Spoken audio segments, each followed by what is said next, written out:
Qué hermoso es ese salmo, de veras que es una cosa preciosa. Los cielos cuentan la gloria de Dios y el firmamento anuncia la obra de sus manos. Qué bello cuando nos asomamos y vemos ese cielo tan grande.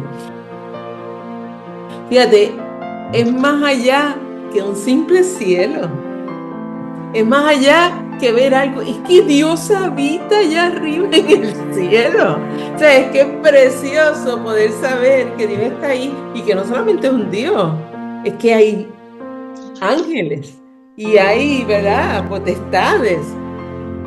El firmamento anuncia la obra de tus manos. Mira David cómo habla de las manos de Dios. Entonces, cuando regresamos a todo esto y vemos que nos dicen, no, es que la evolución, eso es que esto evolucionó. Entonces, nosotros lo que tenemos es el efecto de la evolución. ¿Qué trata de Satanás hacer con todas esas cosas? Si sencillamente lo que quiere es quitarle la gloria y la honra al Dios Santo nuestro. Eso es lo que quiere Satanás. No se metió en la creación y a la pobre Eva la confundió. Entonces, ¿sabes? O sea, desde ese momento vemos el ataque continuo. Así que no pongamos en duda que en esta época en que vivimos estamos todavía igual. Y es más difícil, porque ahora no solamente existe que si los que creen, los que no creen, los que no saben. Entonces, hay un sinnúmero de cosas, conocimientos y la internet trayendo más y más información para confundir a aquel que está con un poquito de conocimiento. Entonces, tenemos un problema y por eso nosotros como cristianos tenemos que estar firmes. Es importante. Y hablamos un poquito de la evolución teística, pero quería que recordáramos, ¿verdad? La creencia del teísta. Entonces, el teísta cree hasta cierto punto en un grado de evolución, porque él dice que esa primera partícula de vida la creó Dios, pero que luego la evolución fue dirigiendo paso a paso hasta que se creó ese hombre. Y entonces ahí trata de conectar todas las cosas, ¿no? Bueno, a lo mejor la Tierra tiene tantos años porque pues esto se fue tardando tanto tiempo hasta que llegó el hombre. Entonces no entienden la realidad que hay detrás de eso. Por eso nosotros, como cristianos que estamos estudiando, ¿verdad?, toda esta creación, y todo lo que Dios nos dio, tenemos que estar firmes en lo que nosotros creemos. Y que si se lo dirigió una partícula, no. Eso no hace sentido. Entonces, este slide ya lo habíamos visto, pero yo quiero que toquemos los primeros dos en el color lila, violeta. Si la evolución es cierta, si eso es que eso fuera cierto, entonces estamos diciendo que la historia del Edén, la creación y la formación de Adán y Eva son una alegoría. Y cuando decíamos alegoría, la vez pasada, Blanquita preguntó, ¿pero qué tú quieres decir con alegoría, no? Porque dice, ¿verdad?, que muchas personas creen que la formación de Adán y Eva es una alegoría. Entonces, las alegorías típicamente son generalizaciones sobre la existencia humana y utiliza figuras simbólicas, ficticias, que no son real. Y hay personas que pues sencillamente dicen, que no es posible que haya salido todo de Adán y Eva. Y que realmente haya existido un Adán y Eva. Es que eso nada más está hablando de un pueblo, pero es que había muchos pueblos alrededor de toda la tierra. Entonces la gente pues habla en términos de que pues estos son figuras específicas hacia, ¿verdad?, el pueblo judío, y que pues habían otras civilizaciones a la par con Adán y Eva. Pero todas las cosas que podamos ver y creer pueden ser, ¿verdad? Creer pueden causar duda a nuestras creencias cristianas. Y por esa razón es que nosotros como cristianos tenemos que asegurarnos que nada de esto sea algo que ponga en duda nuestros conocimientos y lo que nosotros creemos. Entonces, esto es bien importante para todos nosotros. Regresando a Adán y Cristo, el cristiano tiene que creer que existe un creador, el cual se nos presenta en Génesis 1, que es el que estamos, ¿verdad? Donde estamos estudiando ahora. Y todos, yo estoy bien segura que en algún momento han escuchado, es que no podemos creer porque es que eso es literal y esto no ocurrió literal. Y entonces por eso es que tenemos que tener una defensa real para que nosotros podamos contrarrestar esta idea creado y que todo lo que está en esta creación fue creado en un orden tal y como se nos está diciendo y que cuando habla de un día es un día. No estamos hablando de que un día significa tanto, no. Es un día y eso fue lo que Dios creó. Y el Dios que tú y yo creemos es un Dios todopoderoso. El cristiano creyente en la creación está combinando sus creencias cristianas, que era lo que estábamos diciendo, crea las evolutivas, las combina con las cristianas y crea una nueva idea. Pero sabemos nosotros que recientes descubrimientos van a poner en duda ese fundamento de lo que son teorías evolutivas. Así que esas teorías evolutivas no las puedo combinar con las cristianas para justificar. Por lo tanto, y eso es lo que vamos a estar viendo el día de hoy, un poquito más en el detalle. Miren, vamos a empezar y les voy a entrar un poquito en la ciencia y me perdonan, por favor, si los confundo, eso no es mi intención, pero para yo poder hablar de estas teorías tengo que traerles la teoría de la selección natural. Y son los pájaros pinzones de Darwin. ¿Cuántos los han oído hablar de los, los pájaros? Si se fijan en esa figura, y ahorita vamos a entrar un poquito más en el detalle, hay una diferencia en esos pájaros, ¿verdad? Que ustedes le ven diferentes. El pico. El pico, ¿verdad? El pico, un pico más largo. Hay uno que tiene un pico más largo y otro que tiene unos picos más cortitos, ¿no?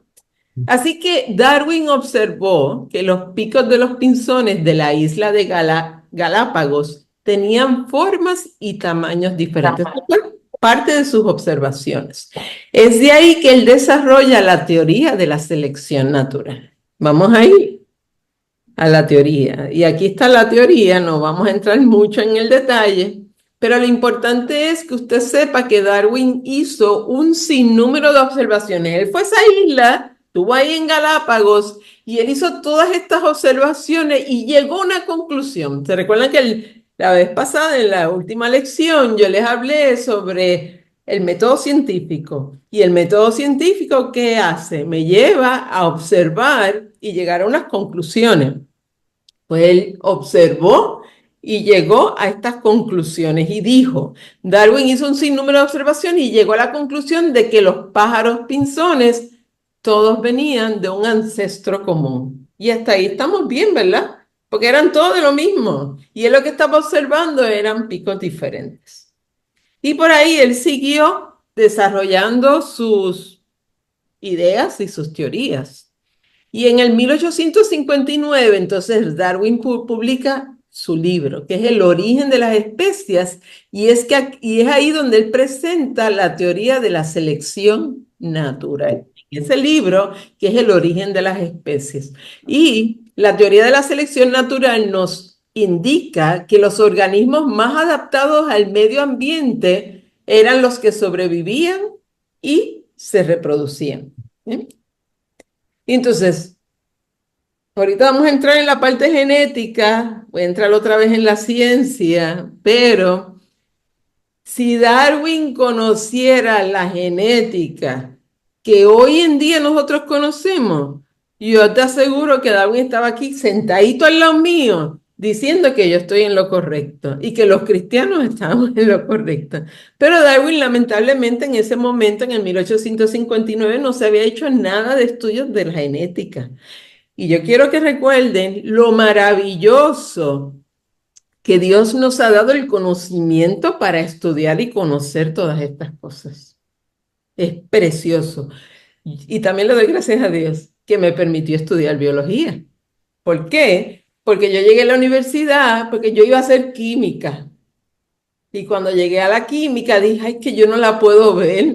Y me explicaba y no la podía entender, porque no lo podía ver. Yo era bien visual y las moléculas no las podía ver. Pero entonces, yo me cambié a biología, porque en la biología sí yo podía ver los microorganismos, y eso era lo que me apasionaba, y yo podía ver el efecto de las cosas. Así que, ¿verdad? Ese cambio de carrera me ayuda a entender muchas de estas cosas que yo les estoy, ¿verdad?, presentando a ustedes, porque es parte de lo que yo estudié en la biología. Y ahora vamos a entrar a la parte genética. Miren qué hermoso, qué preciosa es la parte genética. Y el cristiano tiene que conocer un poquito de ciencia. Y esta es la parte importante. Vamos a hablar sobre el ADN. Todos tienen que haber oído del ADN. El ADN es el ácido desoxirribonucleico, que en inglés se le dice DNA, en español es ADN. Miren, las primeras observaciones sobre esas propiedades fueron hechas por Gregor Mendel. Y yo me apasionaba a Gregor Mendel porque él hizo, y ahorita yo les voy a presentar unos dibujitos de lo que él hizo, bien interesante. Pero él también trabajó con las flores y los colores y las combinaciones. Sus principios son el fundamento de la herencia.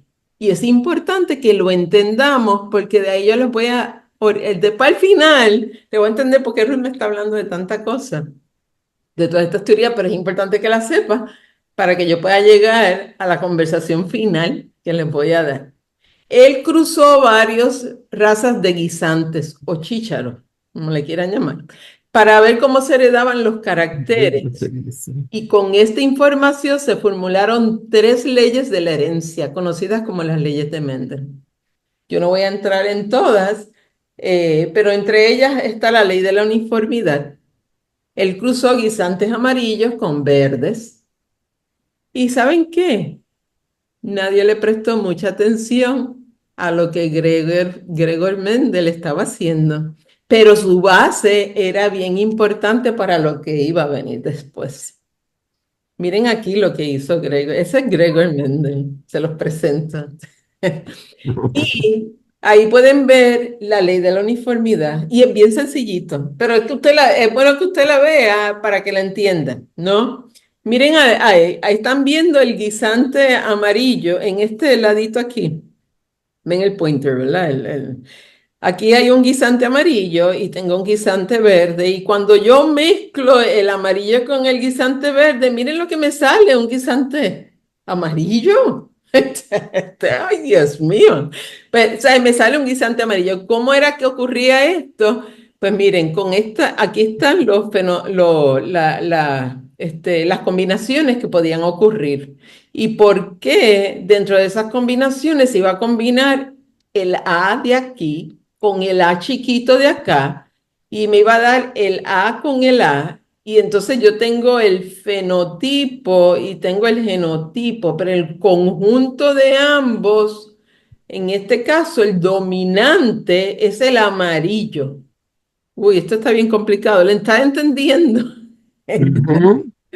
Porque es importante que lo vean y lo entiendan, porque de ahí viene parte de la base de esta genética y esta ley de uniformidad. Ahora, voy ahora a hablar de la ley de herencia independiente de los caracteres.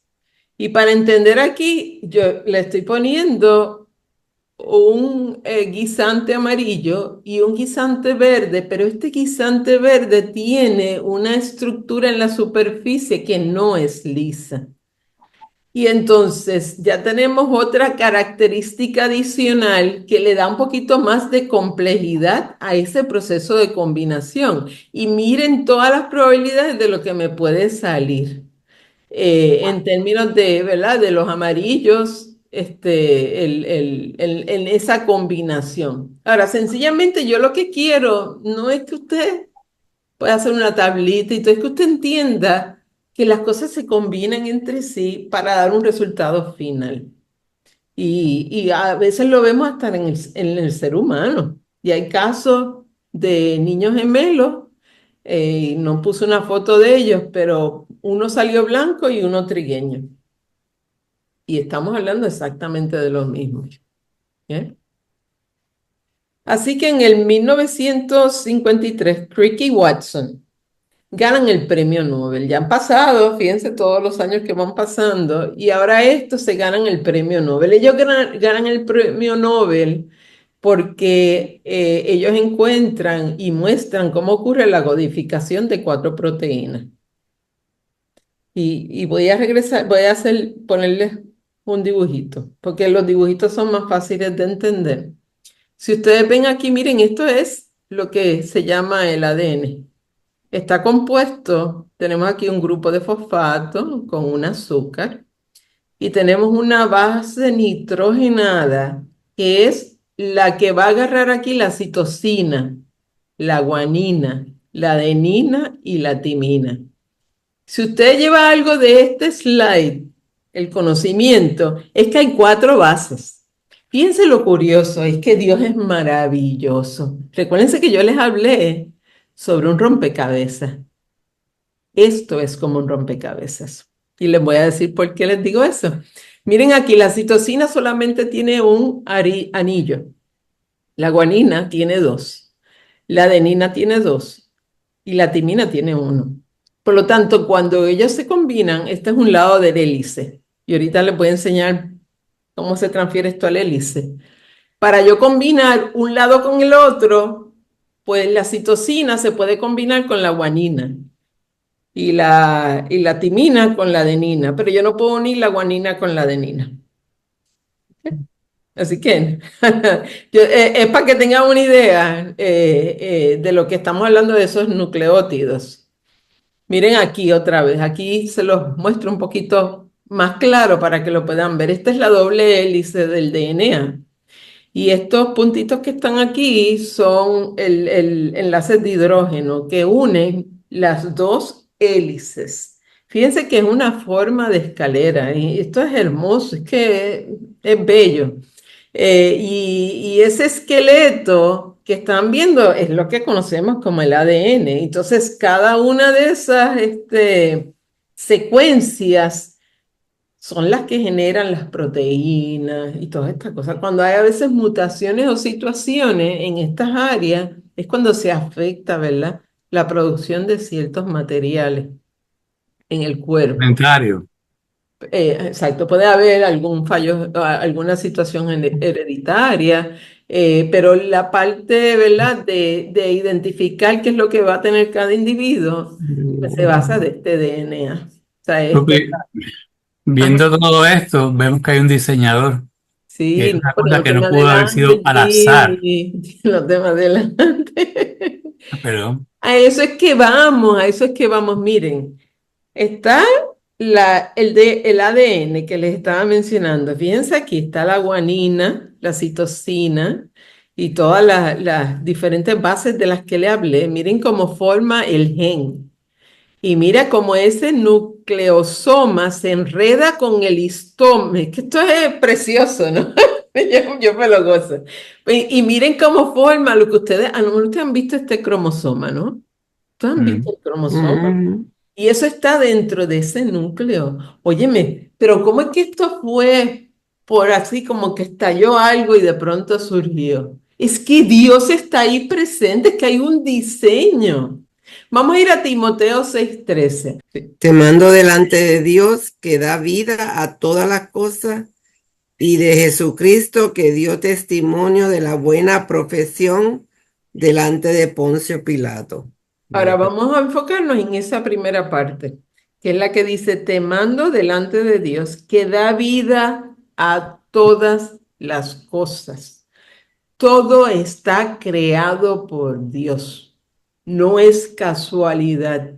No es que Dios creó la base y de pronto aquí se creó todo lo demás. Entonces yo tengo que creer en ese Dios poderoso que tiene la capacidad de haber hecho una ingeniería como esta. Es que tú sabes, esto no es casualidad, esto no es que de pronto se unió un carbono con un oxígeno y de algo que no vivía se convirtió en algo que vivía y entonces eso tomó vida y entonces de ahí surgieron un montón de diferentes variaciones y entonces de ahí surgió los diferentes animales.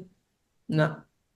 Dios creó esto y lo creó un día. Incluso para mí, cuando Él se sentó a ver lo que Él había creado, Él estaba viendo lo precioso de su creación, la perfección de su creación. Ese es el Dios nuestro. Ese es nuestro Dios. Ya saben que esto es un idioma, el ADN es un idioma que se traduce en proteínas, en características, está en ese núcleo, esa célula, es el idioma de Dios. Con eso es que Dios habla. Así que, pero vamos ahora a ver la importancia de que como cristianos entendamos la diferencia entre lo que es micro y macroevolución, porque existe el micro y existe el macro. ¿Qué es la microevolución? La microevolución es una evolución a pequeña escala. Es una misma especie, se van incorporando cambios adaptativos menores y estos cambios producen cambios dentro de una misma especie a lo largo del tiempo. Por ejemplo, una vaca crea una casta, perdón, de vacas productoras de más leche, pero sigue siendo una vaca, ¿no?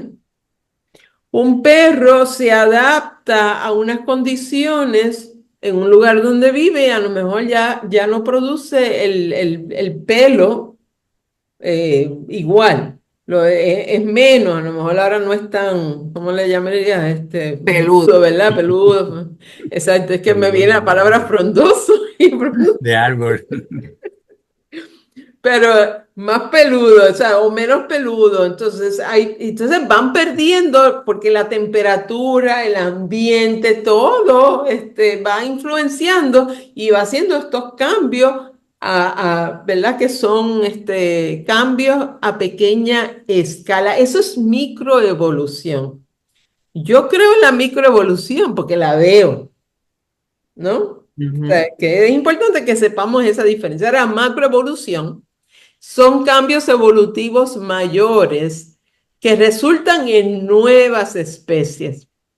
De algo sin vida surge algo con vida. Esta partícula sigue evolucionando hasta que se convierte en una célula viviente.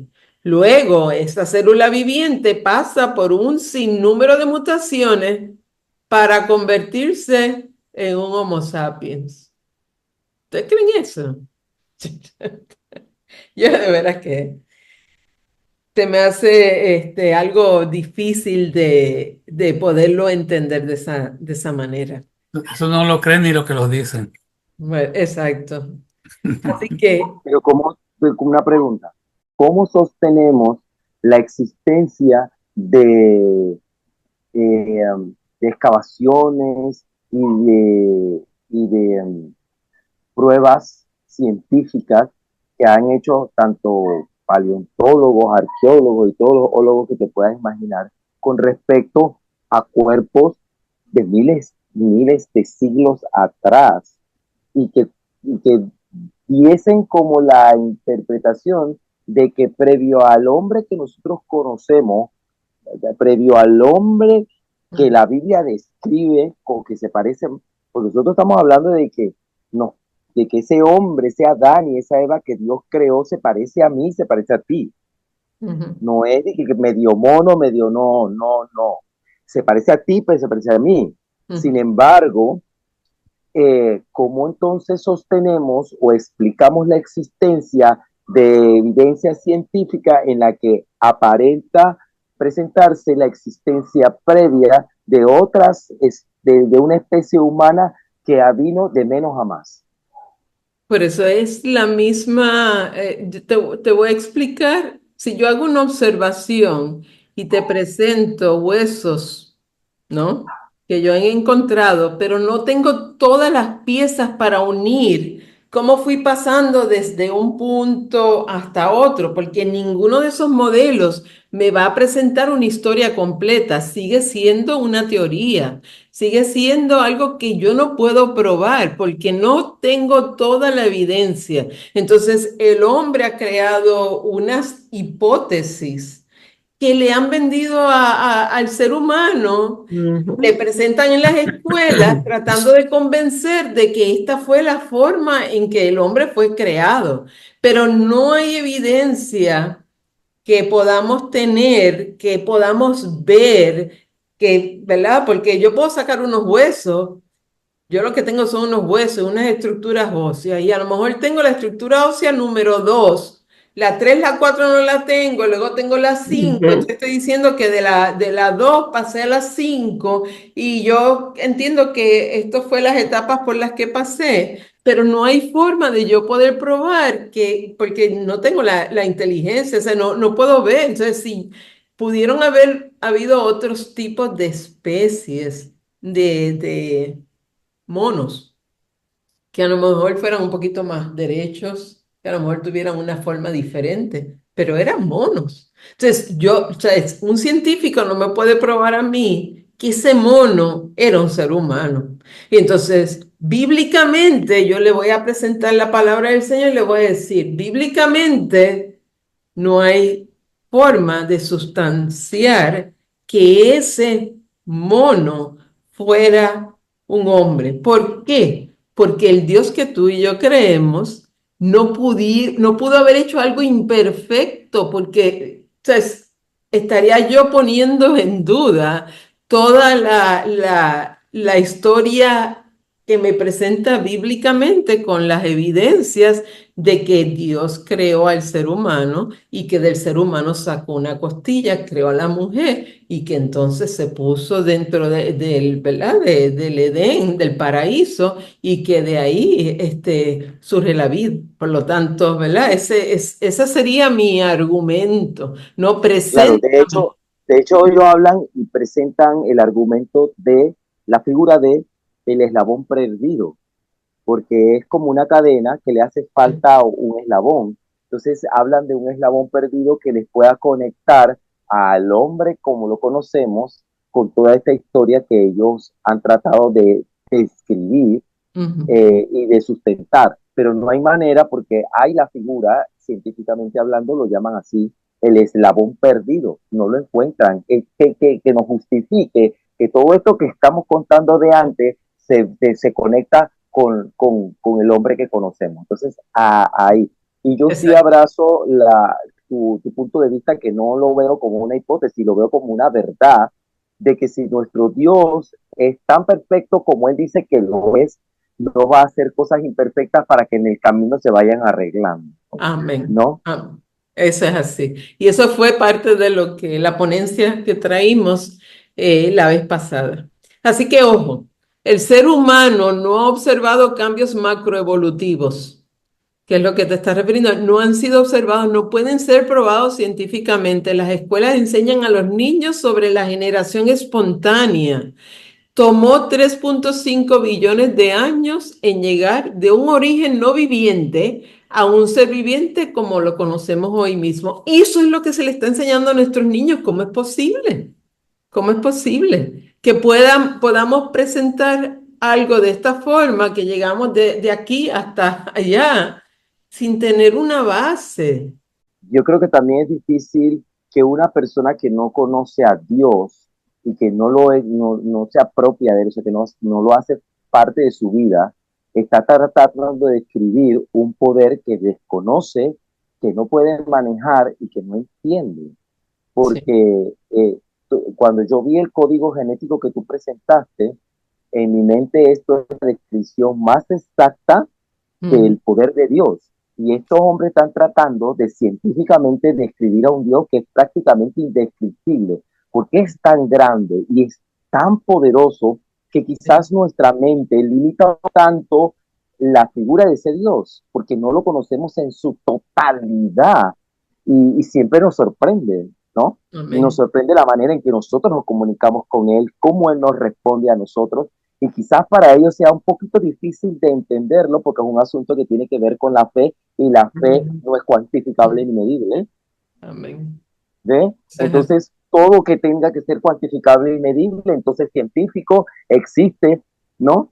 Entonces creo que desde esa perspectiva han tratado de describir y se están maravillando porque se están encontrando de frente con el poder de Dios Sí. y no lo pueden describir porque están desde la perspectiva, o sea, con los lentes equivocados viendo esto, que si lo Eso vieran es. desde, lo harían otra cosa que alabar a Dios por tanta maravilla. Mira, imagínate cuántos millones de años y algo tan complejo fue creado y ahora el hombre trata de escribirlo y aún en su descripción es tan complejo, es tan difícil, no es para todo el mundo. Y entonces eso te habla de que sí, esto no pudo haber sido producto de un accidente o una generación espontánea. Hay un poder de por medio, ¿no? Entonces creo Eso que es es. eso, ¿no? Que no pueden describir a un Dios que no conocen. Yo me acuerdo en mi niñez que aprendí que veníamos del mono, ¿no? Y todo lo demás, todas las teorías que existieron, que existen, ¿no? Entonces ahora puedo ver la diferencia que yo les enseño a mis nietos, la creación, y que Dios nos rompe ese esquema cuando nosotros lo conocemos. Amén. Entonces, la ciencia tiene su manera de ver la creación o la evolución, qué sé yo, todo lo que estás explicando, y sigo pensando, insistiendo en que la única forma de entender que tenemos a un Dios maravilloso, poderoso, omnipotente, omnisciente, es conociéndolo. Amén. Mientras tanto, siempre va a haber esa pelea, ¿no? Del ser humano de dar sus propios criterios Sí. y su conocimiento, ¿no? Porque sabemos que eso es lo que prevalece en el mundo, ¿no? La ciencia, lo que el hombre conoce. Entonces, sigamos confiando en que Dios quita eso, nos ayuda a compartir el Evangelio y Sí. que mucha gente, sin buscar tanta explicación, va a creer por fe en lo que Dios ha hecho. Una persona que sea atea, no, o sea, y entienda que tú eres cristiano, rápidamente eso va a crear un bloqueo a la comunicación, ¿no? Entonces, ¿qué cosas tenemos que hacer para lograr alcanzar esa confianza de poder llegar a las personas que tienen una creencia tal vez diferente a nosotros? Entonces, ¿cómo yo le llevo la información? Yo tengo que estar bien clara, yo tengo que estar bien derechita con lo que yo conozco y lo que yo creo. Porque entonces, si es así, yo voy a poder convencer, pero si yo titubeo, entonces no voy a ser convincente. Y esa es la parte más importante, yo creo, para yo lograr esa comunicación. Y Dios, sobre todo, el Espíritu Santo nos da, ¿verdad?, el conocimiento necesario. Eso va a ayudar a saber cómo yo le voy a comunicar a aquel para que las vendas de sus ojos se caigan, ¿no?